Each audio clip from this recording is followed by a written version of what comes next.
And welcome, Hoosier fans, to another, disappointed episode of the Assembly Call. As today, your Indiana Hoosiers fall to the Louisville Cardinals 77-62. It's another loss for Indiana in Bankers Life Fieldhouse. Another game with poor shooting in Bankers Life Fieldhouse as the Hoosiers fall.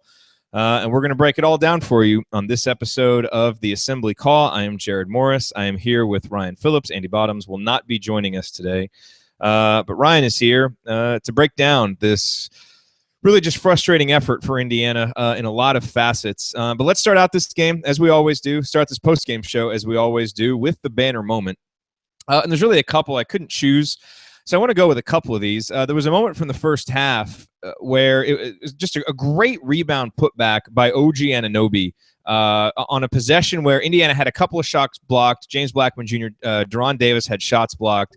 But it showed Indiana's fight and their ability to get offensive boards, which was really, I thought two of the big things coming out of this game that you take away as positives is how hard Indiana played. No, they didn't play well, don't get me wrong, but they played really hard. They battled on the offensive glass, and that possession in particular cut it to a 25-24 game because Indiana was really in this early. Now, Louisville would extend the lead shortly thereafter, and Indiana obviously never got that close again.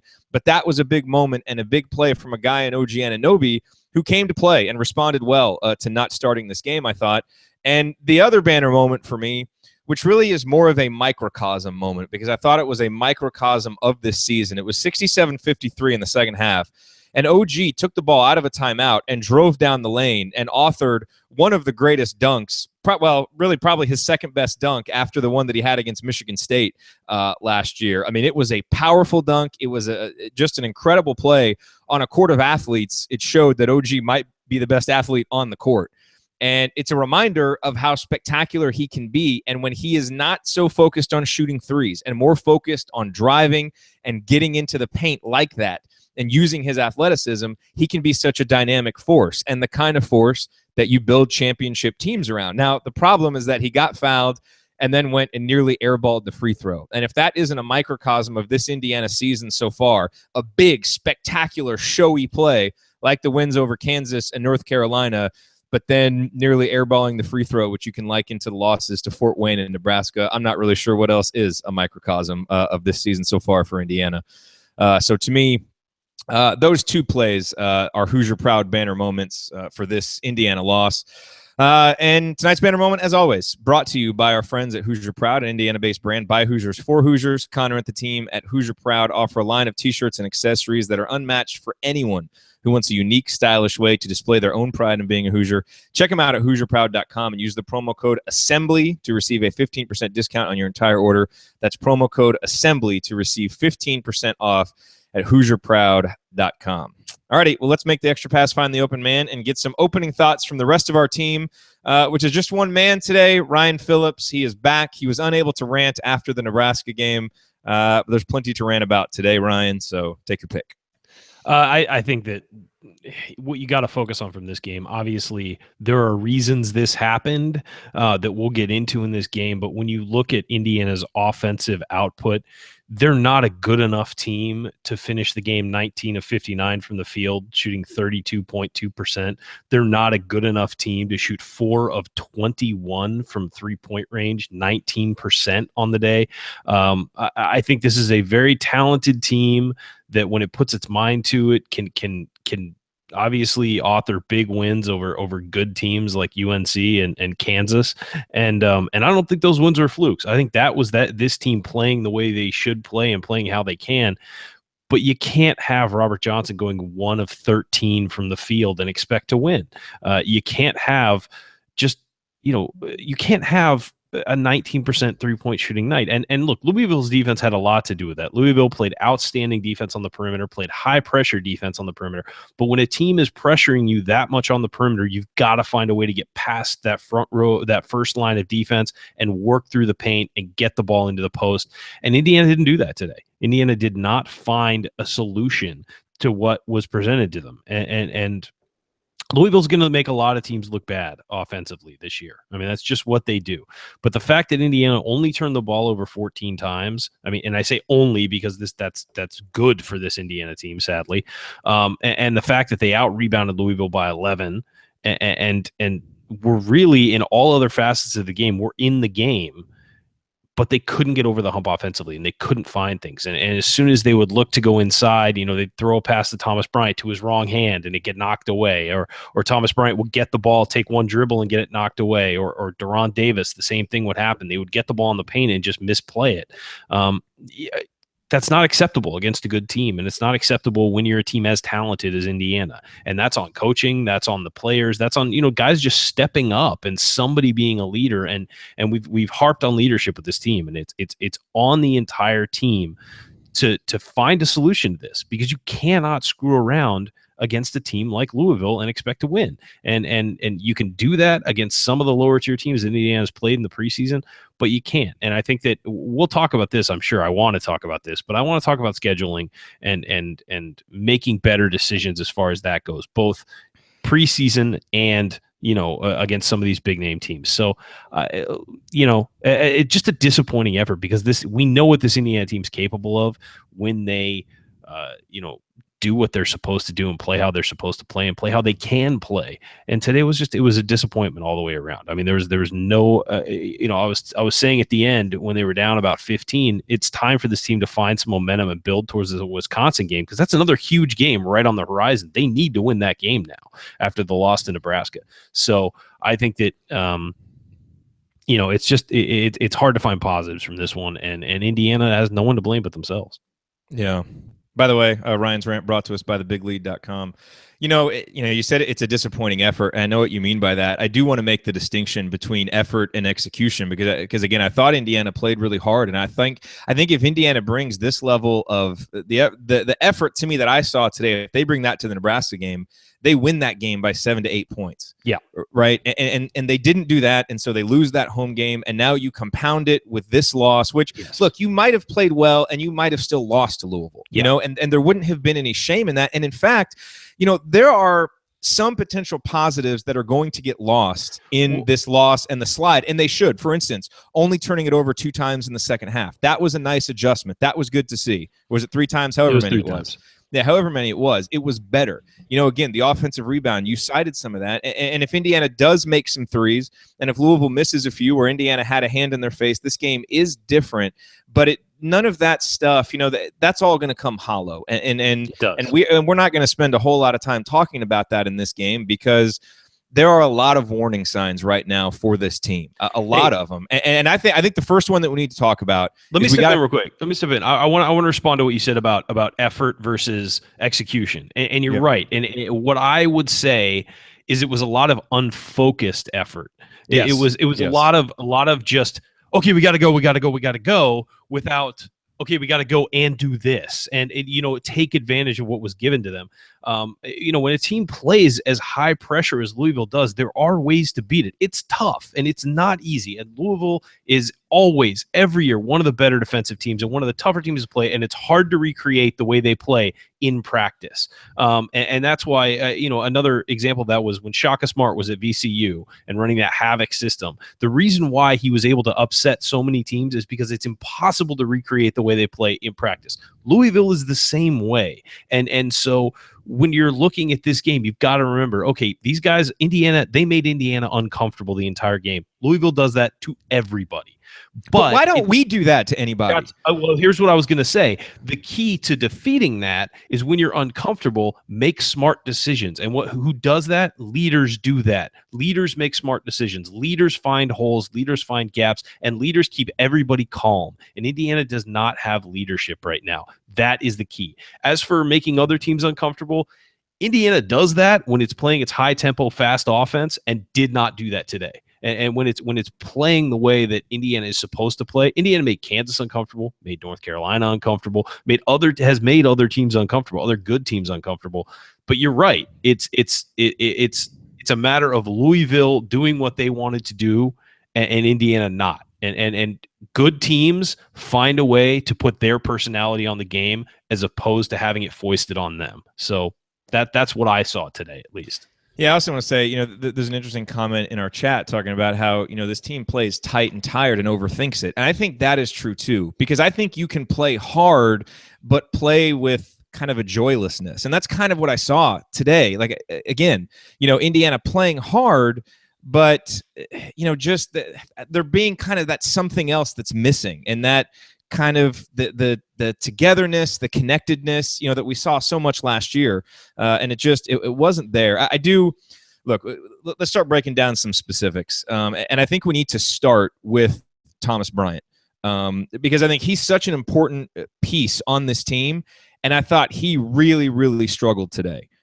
Struggled to get involved. I thought in the first half he did a pretty nice job of running the floor and doing some of those things. But just, I don't know. Something seems a little off with him right now, and I can't quite put my finger on it. He's certainly missing a lot of shots last year that we saw him make. Not able to consistently impact the game on either end, and sat for decent stretches of the second half today. And I thought at times Indiana functioned better without him on the floor. I thought Deron Davis played better today. And Deron Davis finishes with 8.7 boards. Didn't play the same number of minutes, but I thought was more effective with the time that he had in there. Was more smartly aggressive. Obviously, he has a little bit of trouble getting lift when he's down there in the post and got some shots blocked. But Indiana needs more from Thomas Bryant. They got a little more from OG today, not exactly what you need. And obviously, Robert Johnson's poor shooting and James Blackman Jr.'s inability to get involved on offense hurt. But I think you've got to start with Thomas Bryant, because this is a game typically he steps up in, a big game. We saw him last year, against Kentucky, and in so many games this year step up. And I feel like he's starting to slide a bit as we go further into this season, and it's a little bit concerning. It's a lot concerning, actually.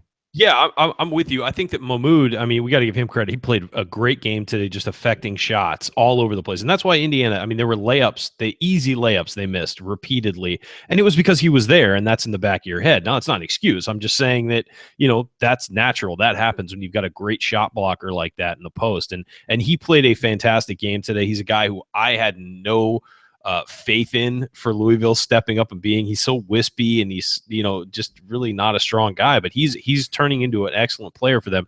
And there were several times where Thomas Bryant had one-on-one with him, had Mahmoud on his back, made a move, and just missed the shot.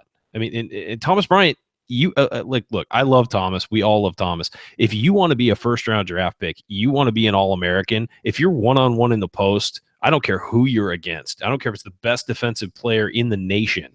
You're one-on-one with a guy in the post, you got to make that shot. And he was just wild with him. He was going up, left-handed and shooting it, across his body and things like that. It's just, you got to take advantage. And you also can't shrink when you have one-on-one with a guy and kick it back out. You've got to go at him. That's he's Thomas Bryant. He's Thomas freaking Bryant. He's got to realize that and be aggressive and be the guy that everybody says he is. You've got people nationally talking about how great he is. Be that guy. It's disappointing, because this was a huge opportunity for him to showcase himself on a national stage. And, as a fan of the guy, you want him to do well. And he didn't. And I agree with you. I thought Deron Davis was better in long stretches of this game. He was only 3 of 10 from the field, but every time he got the ball, you didn't feel like, oh, he's going to get rid of it or give it to someone else, or he can't score. You felt confidence that he was going to try and attack and do something. So I agree with you. I think Deron Davis played a better game today. But we know what Thomas is capable of. That's a guy who can take over a basketball game, and he needs to start doing that. And you know what? He needs to start doing it now. That's what I mean. Something just feels off. Like, I just don't feel like it's the same guy. We see some emotional outbursts from him. And again, I'm 1,000 miles away watching on TV, so sometimes it's hard to get this sense. Something just feels different to me about it, and I don't know exactly what it is. And I don't think it's just the way people are defending him. So I don't know if it's a bit of a crisis of confidence or what it is, but you're right. It's got to get fixed. Speaking of a crisis of confidence, let's talk about Robert Johnson next, who is such an important part of this team and tried his damnedest today, but just couldn't make a shot. And so we're going to talk about that, because that was such an important part of this loss for Indiana. First, I do want to take a quick minute and tell you about our other sponsor, SeatGeek. Buying tickets online for sports and concerts has been a confusing process for a long time. You know that. It's always been hard to find the best deal for that game or show that you want to go to. And none of those older ticket sites seem to want to change that, but SeatGeek is different. They've come along and they've created an amazing app and website that makes it easier than ever for fans to buy and sell tickets. SeatGeek is always the first place I go to look for tickets to a game or concert, like the upcoming game against Illinois on January 7th. Hopefully, Indiana's not trying to break a 3-game losing streak for that game, but it is the game that we'll all be in attendance. Ryan will be there with his press pass, as will. Andy and I will be in the stands. And so if you're going to be in Bloomington, we'd love to see you at that game. Go to SeatGeek if you need tickets, or we're going to be hanging out at Yogi's after the game, so come stop by and check us out there. Shoot me an email or tweet me if you need the details on that. But everything about SeatGeek designed to make life easier for sports and music fans. They do the price comparison for you by searching multiple ticket sites and ensuring that you get the best possible deal. They do the work. You save the time and money, which is why you should use them. Best of all, our listeners get a $20 rebate off their first SeatGeek purchase. To get your $20 rebate, download the SeatGeek app. It's free. Go to the settings tab and click add a promo code and enter the promo code ASSEMBLY, ASSEMBLY. SeatGeek will send you $20 after you've made your first ticket purchase. Download the SeatGeek app and enter the promo code ASSEMBLY today. You are listening to the Assembly Call IU postgame show. I'm Jared Morris here with Ryan Phillips. We are breaking down Indiana's loss to Louisville today at Bankers Life Fieldhouse. And Ryan, let's talk about the day for Robert Johnson. He had 9 points. Do we have to? We have to. And look, this is a day, if you've played basketball, you've had a day like this. And there's a good chance that the day like this probably came away from home outside of the friendly confines of your own arena, and you just had an awful shooting day. And that's what Robert had today. He was 1 for 13. He was 0 of 8 from downtown. And look, I thought a lot of his shots in the first half, I just looked at the way his body was aligned when he went up, and I knew he was going to miss him because he was off balance. He was kind of hot jumping off 1 foot. It just didn't look like Robert Johnson. And so I don't know if that's an injury causing him to shoot differently, if it's being sped up by Louisville's defense, if it's just, feeling weird about shooting at Bankers Life Fieldhouse where it seems like no Hoosier has ever shot well. But for whatever reason, he was off. And I think you have to credit Louisville's defense for some of that, but it was also just some wide open looks that some of that is probably random variance, and some of it is just a guy having a bad shooting night on a day when, frankly, he needed to make shots. And freshman or sophomore Robert Johnson, you might say, all right, damn, a decent game, shot poorly, did some other things well, because I thought, frankly, he sat the bench to start the second half. I thought when he came in, he was really, really good for about a 5-6 minute stretch. He was going back door. He was doing whatever he had to do to find a way to score. And when you saw how badly he shot, the fact that he finished almost in double figures is a testament, I think, to his commitment to finding a way somehow to get involved. And so I don't think it was a totally lost effort for Robert Johnson. You saw Thomas Bryant at one point get really mad at a questionable foul call on Juwan Morgan, and Robert Johnson is the first guy in his face saying, it doesn't matter, it doesn't matter. He was over there talking to Curtis Jones. So I think we saw some of the leadership, the vocal type leadership, the leadership by example from Robert Johnson that we needed. But the kind of leadership Indiana really needed today is their junior who needs to play like a senior, who shot well all year, making shots. And sometimes in basketball, it's a make or miss game. You've got to step up and make shots, give your teammates confidence, because if they see the offensive engine, a guy like Robert Johnson shooting poorly, it's going to have an effect on the entire team. And as an upperclassman now, with Robert Johnson, he's got to be able to make more shots than he made today. And so I think not a totally lost effort for him. He was out there, trying and doing some things well, but the single most important thing he could have done today, he just couldn't do. He couldn't, unlock that basket, and it really, really torpedoed Indiana's chances to make this a competitive game. Yeah, I think Robert was this to me. It looked like he was a guy who was pressing after a bad game against Nebraska. That's what it looked like to me. It looked like he was, especially with his comments after the game about how they didn't take Nebraska seriously, and he sort of alluded to that. He didn't outright say it, but I thought it was a guy who, especially with all the questions of leadership and all that. By the way, he did say they thought the game was going to be a little bit easier than it ended up being. So he basically came out and said that they didn't, Right, but he didn't say that. He didn't straight up say because of Nebraska or anything. He thought, you could interpret that as, well, it was a home game. It opened the Big Ten against the team that's not doing great, but he didn't blast Nebraska. I don't want to put that out there. He didn't say anything specific about Nebraska, but I think it was a guy who was just pressing and forcing shots and maybe getting frustrated and continuing to force them. I think that, look, you can't question Robert's effort really ever. He's going to be out there and play hard, but you've got to question the and I don't want to say focus because he's focused. It just feels like sometimes he pushes too hard and pushes himself too hard and tries to do things he's not good at. I mean, he was jacking shots up that James Blackman Jr. takes, and some of which James Blackman Jr. probably would pass on because they weren't great shots. And weirdly, he was reticent to shoot today. James was. I mean, I thought this was a game where he needed to look for a shot more.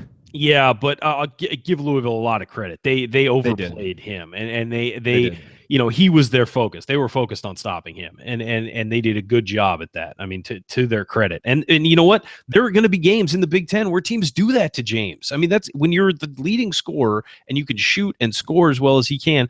Teams are going to focus on stopping you, and it's on the other guys, as we've been saying, to step up. It's on somebody else to have a big game, and really Robert was the guy you would look to that. Maybe OG. And again, OG finished with 14 points and 3 rebounds. We talked about that, but it felt like he was, floating through large sections of the game and not affecting the game. So, when Robert is having an off night, when James Blackman Jr. is having an off night, I mean, when those two combine to shoot 2 of 12 from 3, you're not going to win games. I mean, you're just not. This team is not built that way. They should be, and they should be able to dump it into the post and dominate that way.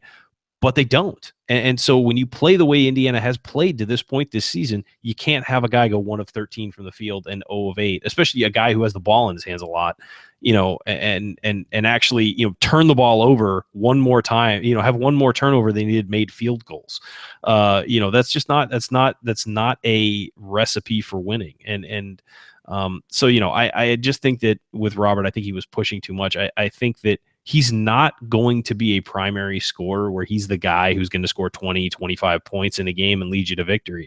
I think he needs to be that guy who's the secondary guy who makes big shots, makes smart decisions, and makes big plays. And yeah, he can shoot a high percentage, but he's not going to be a guy like James who's going to bust out a 25-point game. I just don't see that from him. So, he's got to focus on his role and focus on beating the guy in front of him and making the smart play after he does that. Yeah, I want to, again, hard day to find positives. I do want to point one out, and that is the toughness of Juwan Morgan. I don't know that Juwan particularly played a great game today. He had 7 points. He had 4 boards, 3 of them offensive, a couple of them just spectacular offensive rebounds.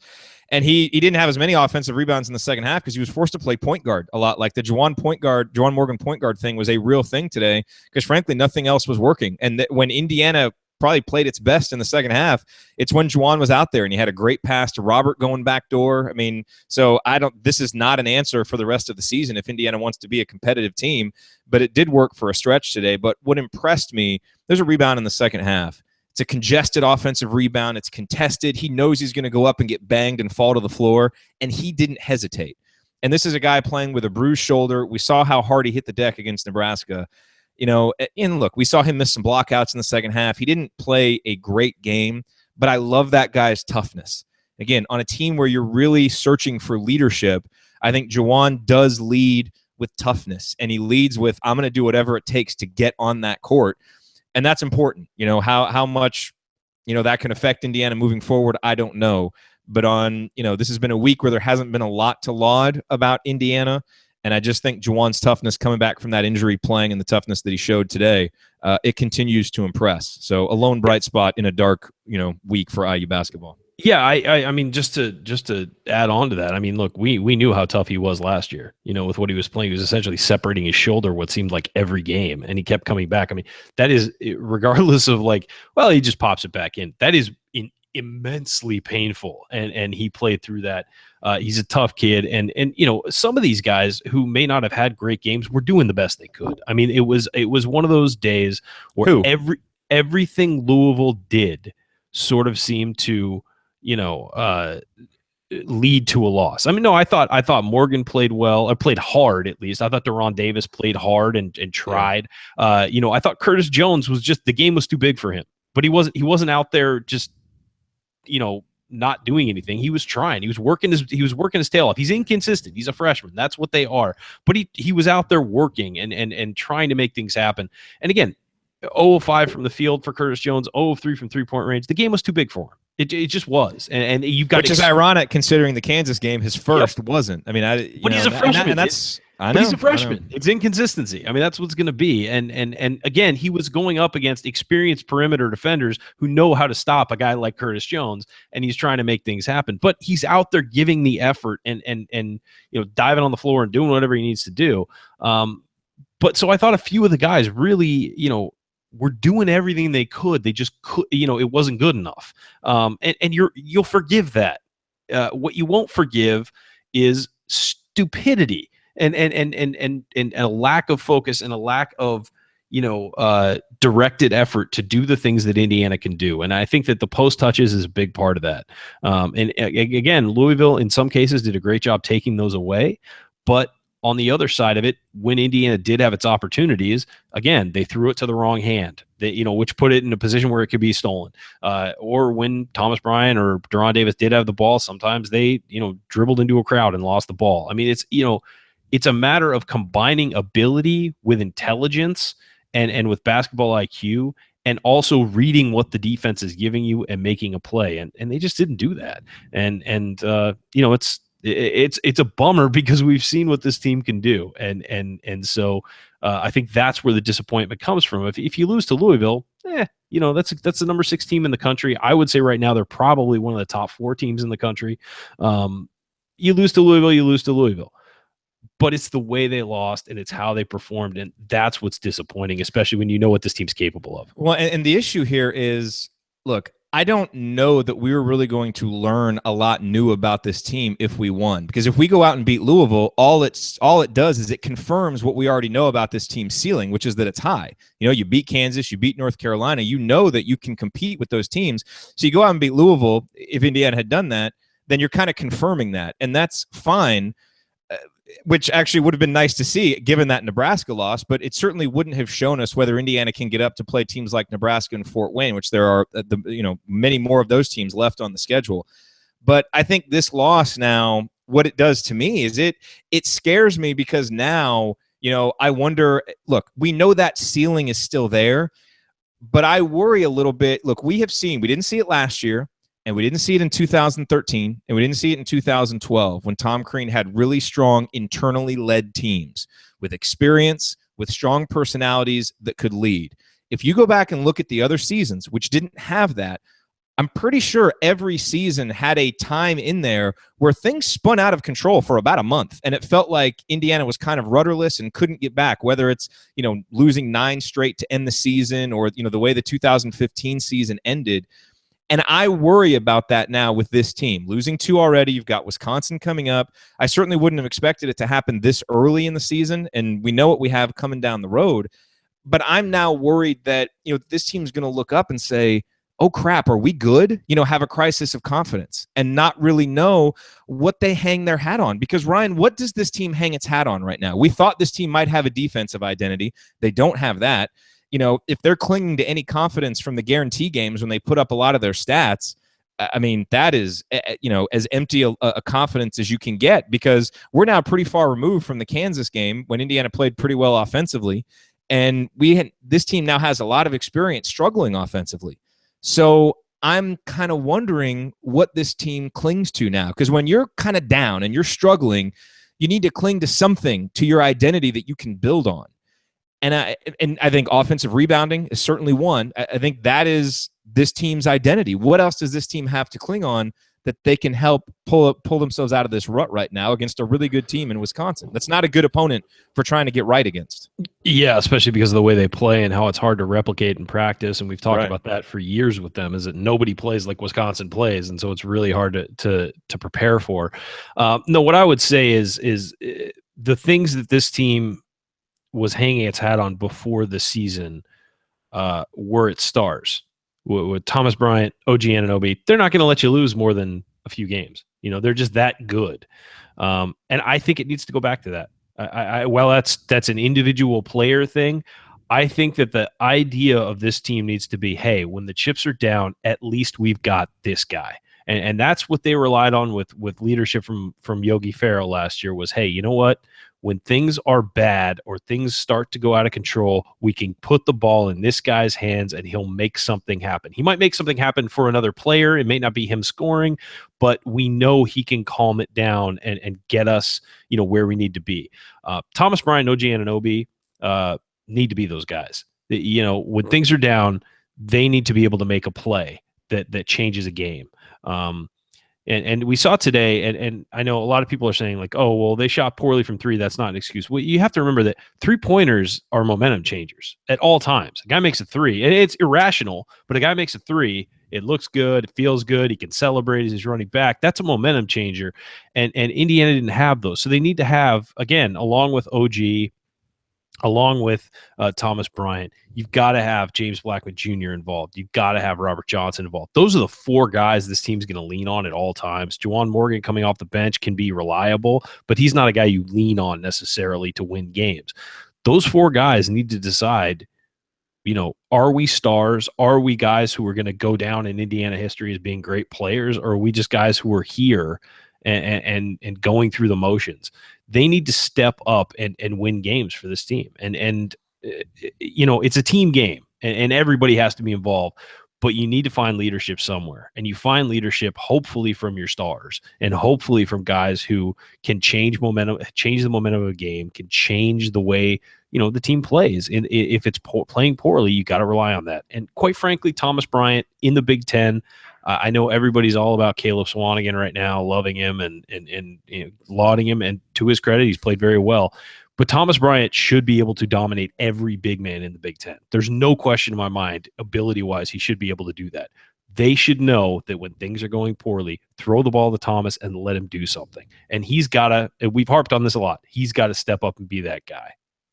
Yeah, and if that doesn't happen, you're left with a big pile of, I don't know what, but I don't know. It's worrying me because I think, again, you lose to Fort Wayne. You can, kind of say maybe that's a blip, but that clearly is not a blip. And there are clearly some really serious issues going on, with this team. And look, I'm curious what you think about this. That the folks are talking about it in the chat, and I don't, we don't have the full context, so it's hard to discuss in full. But from the presser, Crean said, "I'm not going to overreact when you shoot as poorly as we did."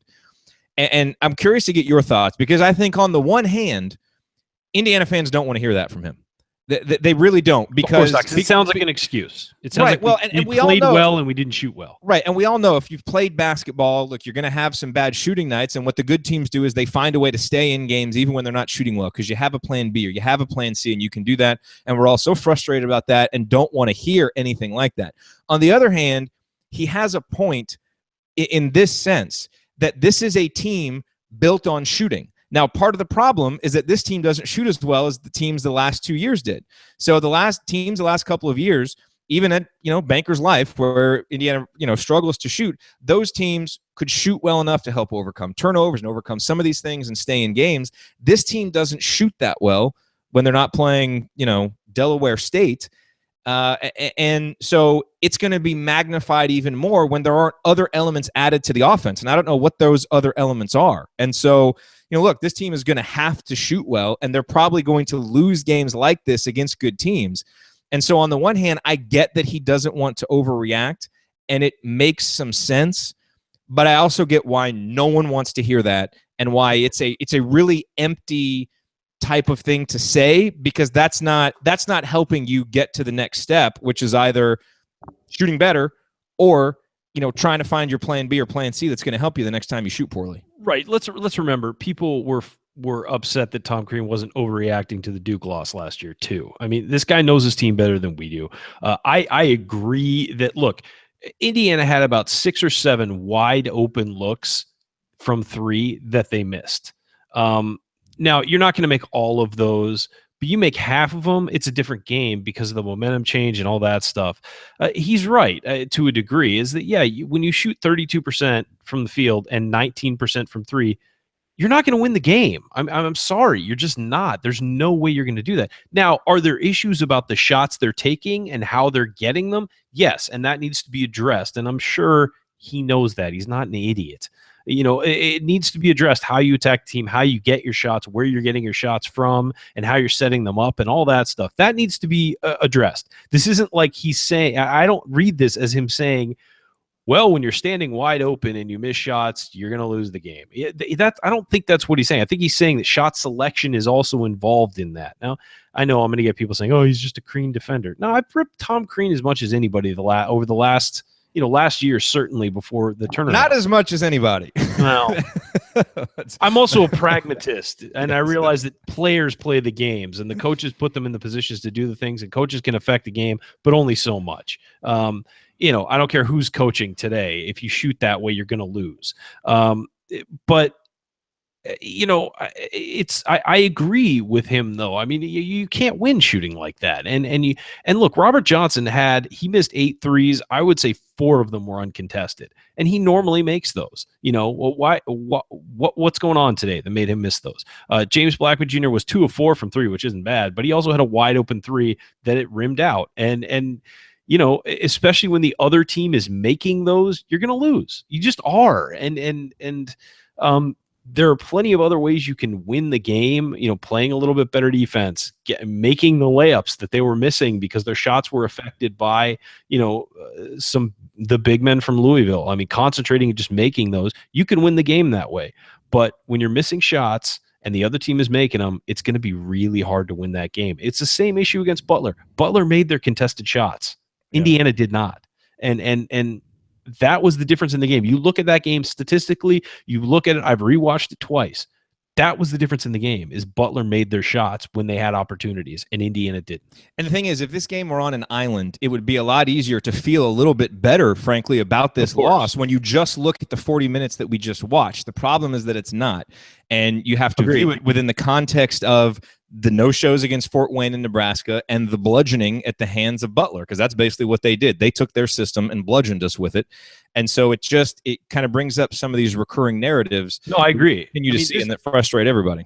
This certainly feels like it lines up with everything else. I totally agree with that. Yeah. But, if you're looking at this game and you're being asked about this game in a press conference, you're going to discuss what the issue was in this game. And the issue in this game was, 32.2% from the field and 19% from three-point range.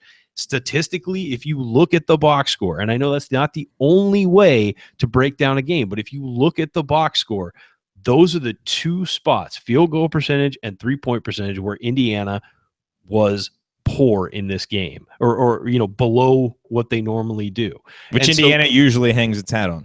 Exactly. And so you've got to look at that is an issue. And now there are reasons for that issue, and there's a deeper thing. As I said, it's how you get the shots, how you're running your offense, how when you decide to shoot, things like that need to be worked out. But if you're simply looking at this game and what the issue was, they didn't make shots. They just didn't. And they were taking bad shots, and they didn't make them. Yeah. All right. Let's talk about OG Anunoby here in just a second. And I have a potentially controversial opinion about Josh Newkirk that I also want to get to. So we're going to discuss that coming up. I do want to take a quick minute and tell you why you should activate your free Assembly Call membership. There's 3 reasons. Longtime listeners, you should be able to recite these by now. Number 1, it's quick and easy. Go to assemblycall.com/join. It takes you 15 seconds. Insert clever Rick Pitino joke here. It's how you get our best content. Also, by joining, you receive our weekly 6-banner Saturday IU Hoops News Roundup, as well as our detailed post-game analysis emails. And it's also how you connect with us in the Assembly Call community, because only members can access our moderated post-game live chat and our discussion forum. So if you like what you hear on the Assembly Call, becoming a member is the next logical step, and you do that for free at assemblycall.com/join. All righty, you are listening to the Assembly Call IU postgame show. We are breaking down Indiana's 15-point loss to Louisville today at Bankers Life Fieldhouse. I'm Jared Morris here with Ryan Phillips. Ryan, let's discuss the day for OG Anunoby, because I thought it was a mixed bag for OG. His stats aren't necessarily as impressive as the Nebraska game, yet to me, I thought at times he played better. And look, he didn't start today. He came off the bench, which I think, given how poorly he has started games, was a really good decision. I thought Tom Crean, did some things wrong today, no question. But I thought giving Deron Davis a start, considering how well he played, and he should have played more in the second half of that Nebraska game, but giving him a start, letting OG come in off the bench, I thought was a good thing. And I thought OG responded relatively well, because I thought he played well early. finished with 14 points, only 3 boards. You'd like to see him get more, especially on the offensive end. But, he was 0 for 3 from 3, so maybe took a few more threes than you'd want to see, but 6 of 7 on twos. And I thought he was really effective, playing down low and driving for the dunk, like I mentioned earlier. 2 of 5 from the free throw line, not a good thing, but only 1 turnover, whereas he had 5 against Nebraska. So I thought, look, OG, I think we know this about him. He is a guy who is going to drift in and out of games a little bit. It's his personality. He's a laid-back guy. He doesn't have that motor that goes 100% at all times, which is frustrating. And you'd like to see that get better. And I think maybe we didn't see that quite as much last year because it didn't play as much. But he's out there a lot more now. So your strengths, your weaknesses, they're all going to get exposed a little bit more. And when he's exposed for long stretches, I think you kind of see that drifting in and out of games. And he may just be a guy that's better in shorter spurts. I don't know. But I thought, to me, better decision-making today than he showed against Nebraska. Again, we want to see more from him. We expect more. He's capable of more. But I am starting to wonder if him kind of being a super sixth man and coming in off the bench isn't a better role for him until he proves that he's ready to hit the court running and play better from the start of games. Because he's hurting Indiana at the start of games, the last few. Yeah, I mean, it's just such a tough thing because he's so talented. He has the ability to just dominate a game.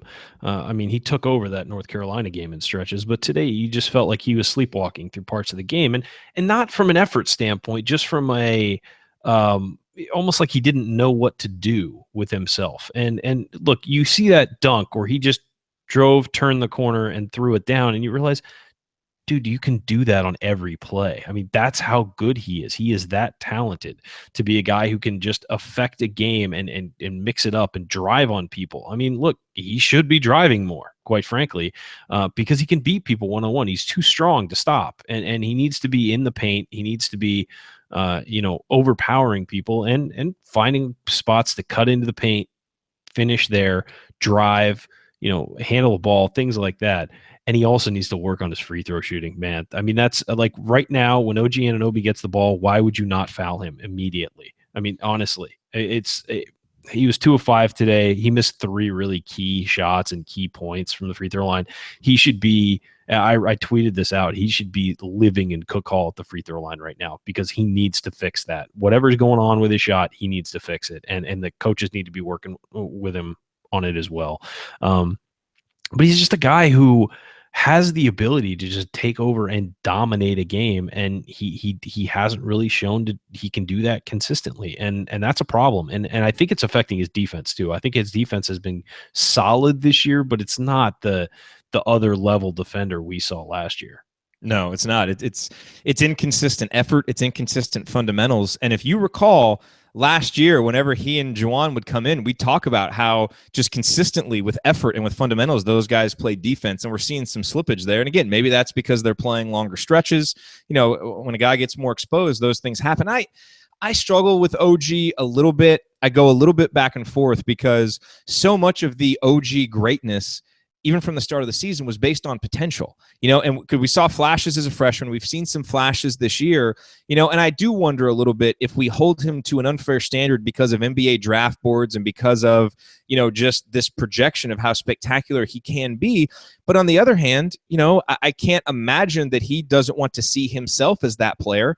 And I think it does a disservice to him to hold him to any less of a standard than the player we know he can be. And so, I do think that we have to understand a little bit that he's still a sophomore going through some natural growing pains, and he's not going to be, Calbert Chaney every night out there on the court, despite all the physical gifts that he has. And there has to be some understanding of that.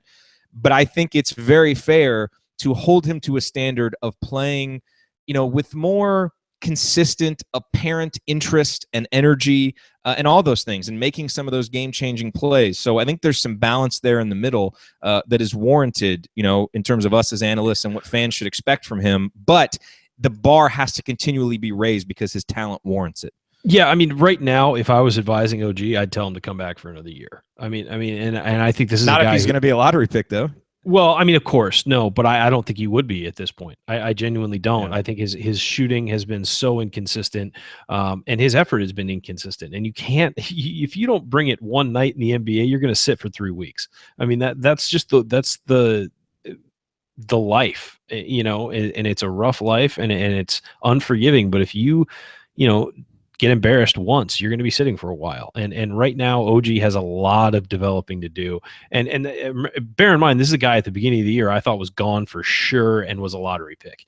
And right now, I'm not sure he's that guy. I think he has the potential to be, certainly, and be a guy who really can affect games at the next level.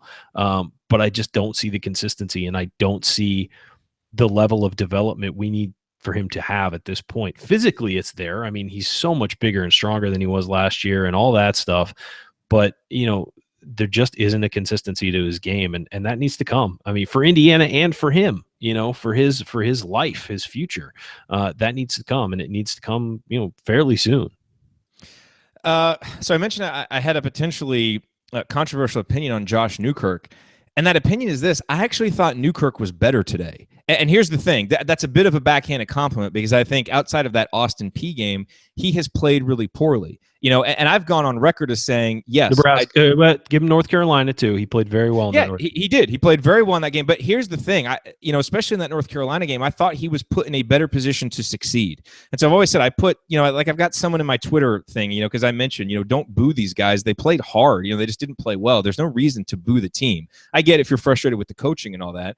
And I've got this guy saying I boo Newkirk because he's just awful. And I just think that's so misguided. Josh Newkirk is not an awful player. He's a capable defender. He can do some good things, and he really tries to execute what his coach wants.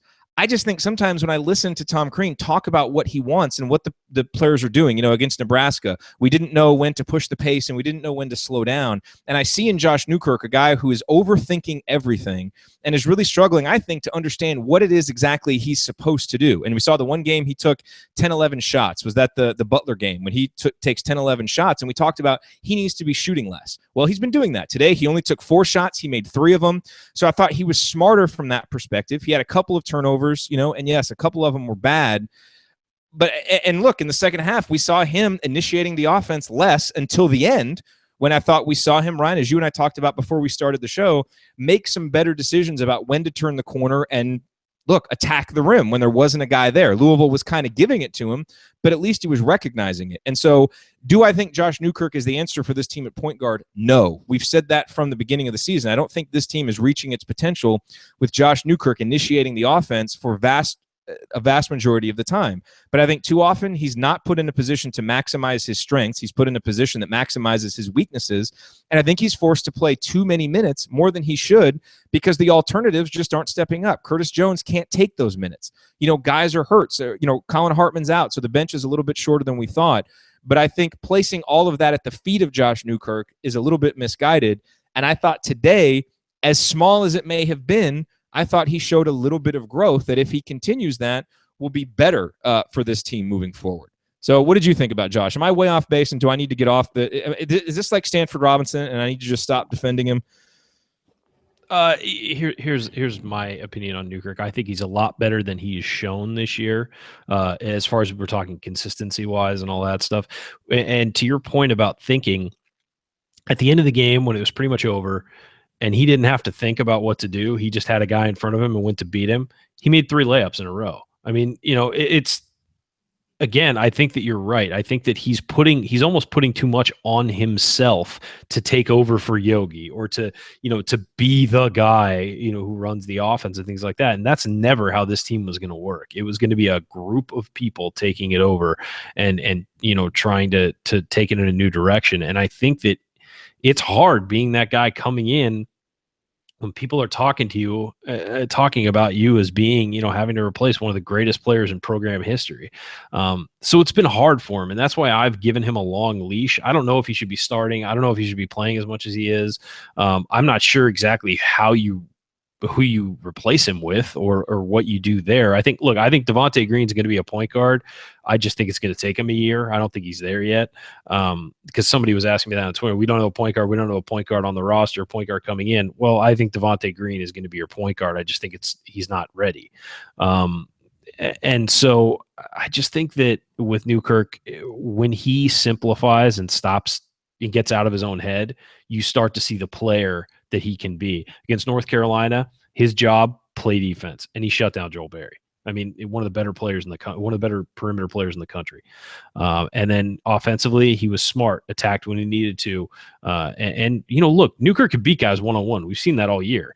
And so if he just does the things he's good at, I don't think he has to worry about being something he's not for the team to succeed. I really, truly believe that he can be a quality player for this program if he just focuses on the things he's good at. When he's got a guy one-on-one, take him to the hoop, finish. A couple times this year, we've seen him have a wide open layup and miss it. I think ideally he's a good 7th or 8th man. And so, all I'm saying is I think he's being asked to do things that aren't. And look, sure. and everybody on this team has to do this. So, I shouldn't use that as kind of an excuse. I see a lot of vitriol directed at him. Agreed. And I don't like seeing that because the kid's trying. He's making bad decisions, yes. But him in particular, I just see a lot of unwarranted vitriol in his direction that I think probably needs to be dispersed a little bit elsewhere. So I would agree. That's the main point I'm making. And I think that some of the other players get a break because, well, Curtis Jones is a freshman, and Devontae Green's a freshman, and Robert Johnson, well, he's shooting well, and all that. So there's other things that guys are doing, and also what Newkirk does defensively for you doesn't show up in a box score, and so people don't. And it hasn't been as consistent of late, too. To be fair, you're right, but I'm saying that those things don't show up, and you can't point to a number. So yeah, I think he's a guy who also needs to be a leader. I mean, he's a veteran who is older than most of the guys on this team. He needs to be a leader and show some leadership, and we don't know what's going on behind the scenes, but he needs to do it on the floor as well. And it's hard to step up and try and tell guys to get in the right position and do the right things when you're not playing particularly well. So I think it's a combination of factors that have really led to fans directing their vitriol at him, which is unfair. You're right, it's unfair because he's being put in a situation that's almost impossible. So I really think people need to ease up and just focus on the team as a whole needing to get better. All right, I'm going to say something, and you're not going to like it. And everybody's probably going to start bleeding out of their ears when they hear this. Here's the thing. You mentioned something earlier about, look, Tom Crean's not an idiot. He understands his team better than anybody. And certainly, we can question whether that is borne out by some of his lineup decisions and all of that, and we have our quibbles and yada, yada. But I will say, before the season, when everybody was hyping this team up, and even after the Kansas game, when everybody was hyping this team up, the one guy who wasn't? Tom Crean. And I thought at the time that this was Tom Crean a little bit trying to slip back into the underdog role. And I don't like him doing it to the extent that he did, because I think Indiana needs to be a program with more of a top dog mentality. That's a discussion for a whole other day. But I will say the specifics that he talked about, the leadership and some of the things that he thought was missing from this team and that he's talked about a lot this year, those have proven true. Now, it's a bit of a backhanded compliment because, again, you're the coach. You're responsible for those things. So he needs to be able to find a way, if he sees them happening, to prevent them from being as big an issue as they have. So I don't want to go overboard praising Crean for this. But here's the comparison you're not going to like. The 2014-15 Indiana team was a team bereft of leadership. It had some really good young talent that people got excited about. And that team was essentially rudderless, especially as we went late into the year and you had, some guys that kind of started playing for themselves and that team really fractured. I don't know if any of that is happening. I don't know what the inner workings of this team are like, but I am seeing, just from watching the games, I am seeing too much about this season that is reminding me of that season, and I don't like it. And again, and look, I know that Tom Crean wants his teams to be internally led. His best teams have been internally led. But in the absence of internal leadership, it is the head coach that has to lead and set a standard and hold a standard. And I think a team like last year's is kind of tailor-made for Tom Crean to coach in a way that he wants to, and things kind of turn around. We haven't seen him do that with a team like this, that doesn't have a senior and seems to lack, strong personalities internally that can help pull those guys out like a Yogi Ferrell can. And it's, I'm as optimistic as they come. but it's worrying me, and it's worrying me a lot. And because this team has much more potential than that team did. No question. That team was a complete mess offensively. But there's just some similarities there that are scaring me. So again, I hate making people's ears bleed by mentioning that, but I think it's worthwhile at this point, given what we've seen over the last 3 weeks. Yeah, no, I think that there's certainly some comparisons to be made. I don't know how accurate they are just based on and I meant the Vonleh season. So if I got the years wrong, I meant the Vonleh year. That wasn't so obvious. Yeah, no, and I again, there's similarities there. What I would say is, I mean, look, Hoosier Hysteria, Tom Crean said, be patient with us. It's going to take a while. He's right. It's going to take a while. Clearly, those early successes are completely in the rearview now, and you see the issues of this team laid bare. Is that a good thing? Probably not. It doesn't feel good right now. But he clearly knew his team, and he clearly knew what they were going to face. And he clearly knew that, having a leader as a point guard really helps a lot of things, because that's the guy, not only a leader, but has the ball in his hand. And, they don't have that right now. And I would say, and I said this after Nebraska, Colin Hartman's absence, we may have thought, hey, you know what? They'll get through it. They've got X, Y, and Z, all this stuff. They're missing him right now, because you know what Colin Hartman did when he was in games last year? He did the right thing all the time. And rarely did you ever say, oh, what was Hartman thinking there? And they need a guy like that right now. They need somebody who can come in and do the right thing all the time, make the right decision, make the right pass, be there defensively, step up, take a charge, all of that stuff. They're missing that right now. Just someone that you can count on. Yeah. I mean, it's someone you can point to and say, I know exactly what I'm going to get from him. And they don't have that, and that's a problem. And that really showed up against Nebraska. I think today, in times, it showed up. At times, Louisville was just playing very well. I mean, let's be real here. The reason this Louisville loss hurts the way it does is because it came after the Nebraska game. Let's be real about that.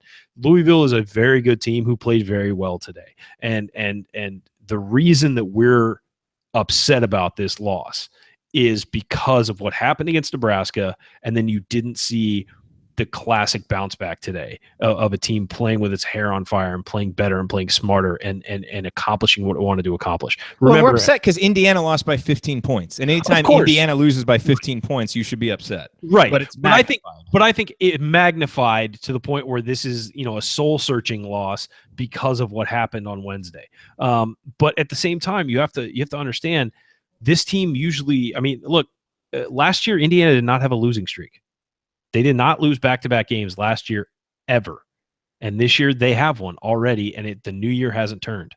That's happening later tonight. And with that new year turning, this team needs to find something. And because that Wisconsin is not going to be forgiving on Tuesday night. Wisconsin's not going to say, "Oh, poor Indiana, they're not playing well. Let's give them a pass. Let's give them a pass. Let's play down to them." They're not going to do that. And so, look, Indiana can't afford to lose 3 games in a row. They just can't. They got to beat Wisconsin. And so this team needs to find something over the next few days to turn this season around. Because if you lose 3 in a row, 2 of which have been at home and 1 was at a neutral floor, you're in trouble.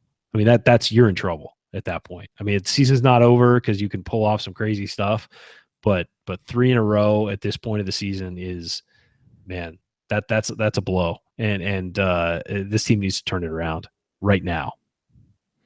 Yeah, a couple quick hit thoughts here before we get ready and move into last call. Just stuff that we haven't hit yet. So if there's anything else that you have, Ryan, I thought. Look, apparently I saw a tweet from our own Haley Hernandez, one of our interns, that apparently Freddie McSwain was called on to go into the game in the first half, and he pulled off his warm-up and wasn't wearing his jersey. So that's not good, Freddie. That's not a good look. But apparently he went back in the game anyway. I kind of feel like if a guy doesn't have his jersey on and isn't ready, maybe you don't put him back in the game. Maybe a little bit of accountability there. So anyway, not a good look, Freddie McSwain. I thought in the second half, it was 58-51. Indiana was making a bit of a run. It was about time for their last gasp, though still struggling for offense, and Zach McRoberts entered the game.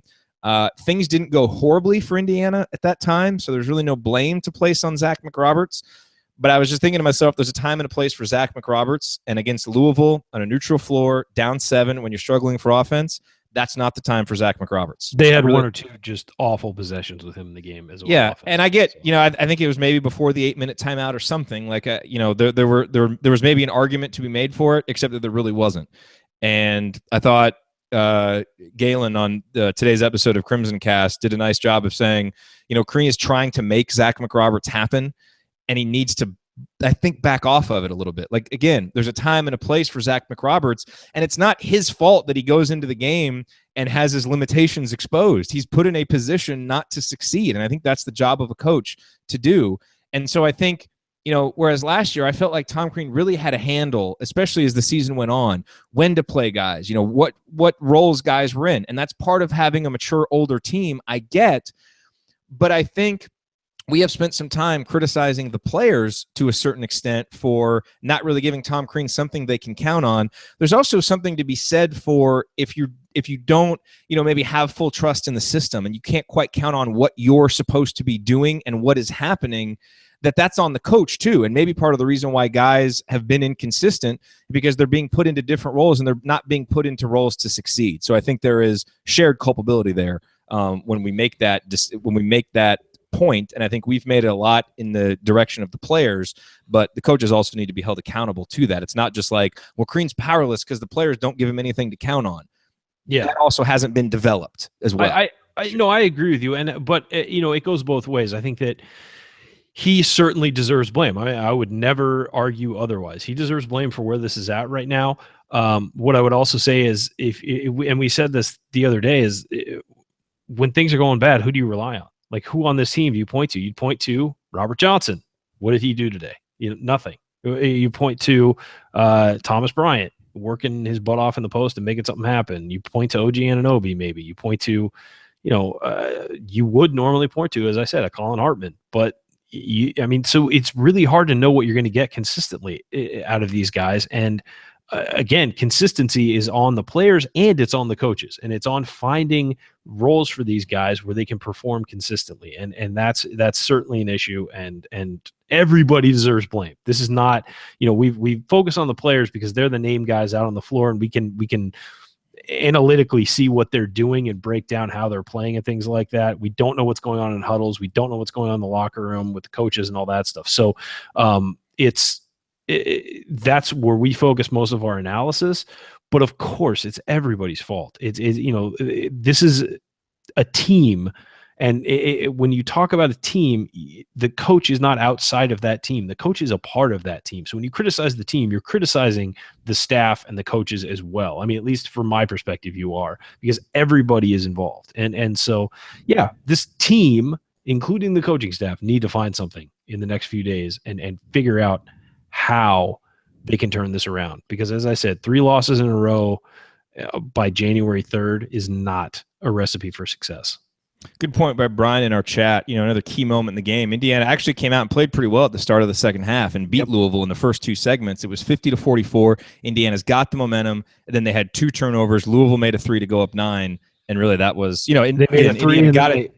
Indiana got it to 58-51, but you kind of felt like that was a real big missed opportunity. At one point, they were down 6, had the ball, turned the ball over 2 possessions in a row. Louisville had a 3, and then I think they had 2 free throws, so that made it 11. Immediately. And I tweeted out, I said that feels like that's the game, because they had a chance to really, the crowd was into it. They had a chance to really swing momentum and just sort of take hold of the game. And 2 empty possessions, not only empty possessions, but turnovers, and then 2 big shots 2 big plays by Louisville. And there it is. I mean, that's the kind of thing that Indiana did to people last year. And when the game will get close, they'd step up and make something happen. And Louisville did that today. Yeah. The one guy we haven't discussed a ton is James Blackman Jr., who had one of the most inconsequential double-doubles that you'll see from him. And so I do want to discuss him. That shocked me. I know. I want to discuss him real quick before we get out of here. First, just a quick reminder that a great way to support the Assembly Call is by ordering your official Assembly Call t-shirt from HoosierProud.com. Go to HoosierProud.com and you can check those out. And you can also check out their entire selection of unique, stylish apparel that anyone with Indiana roots will love. And don't forget to use the promo code Assembly because you get 15% off not just your Assembly Call shirt, but your entire order. at Hoosier Proud. So again, the URL, HoosierProud.com.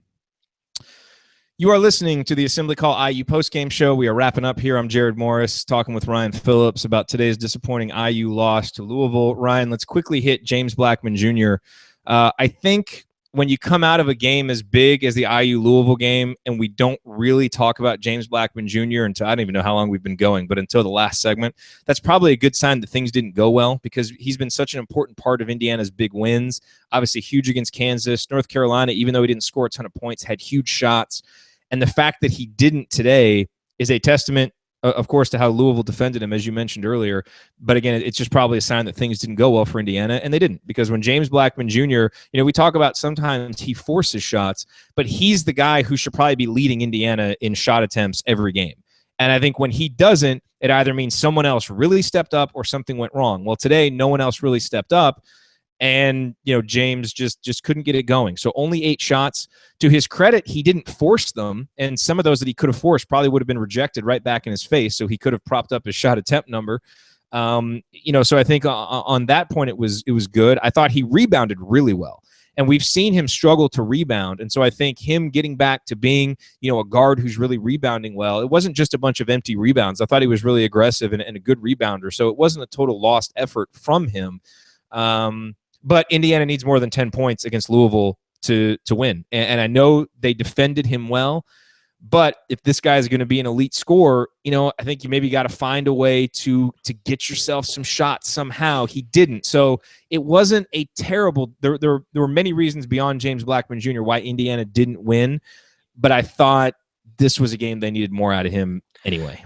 Yeah, I would agree. Look, Louisville really made him uncomfortable and was sure that he did not get open looks. That seemed like a huge focus of their game plan, and they did an excellent job on it.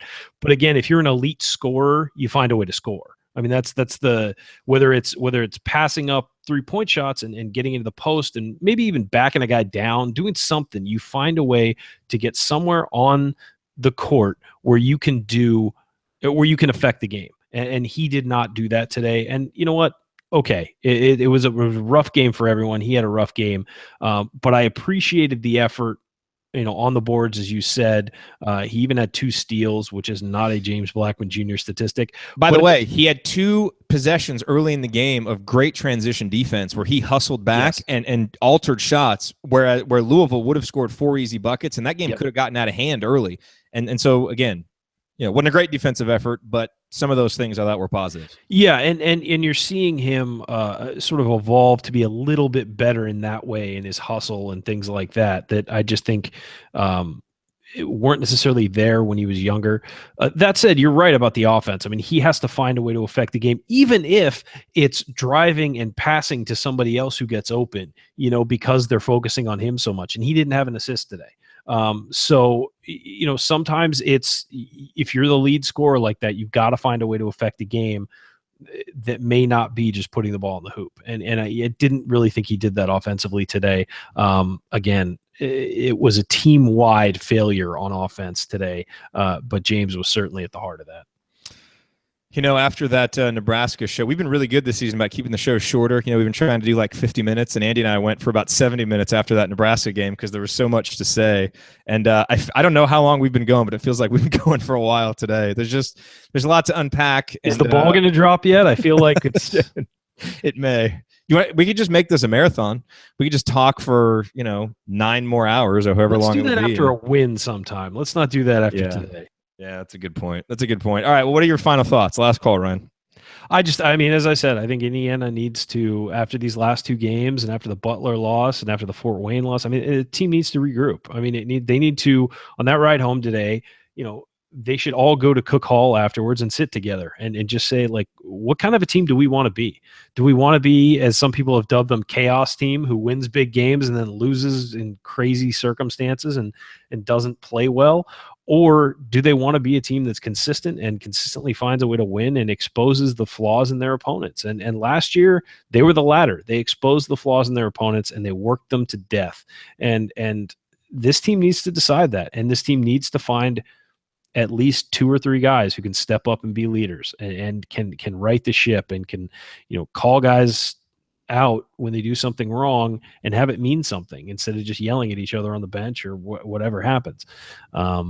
So yeah, I think this team has all of the elements and the physical ability to be an excellent basketball team. It has all of the things you want when you want to rely. They can shoot. They've a great rebounding team. At times, they can be excellent defensively.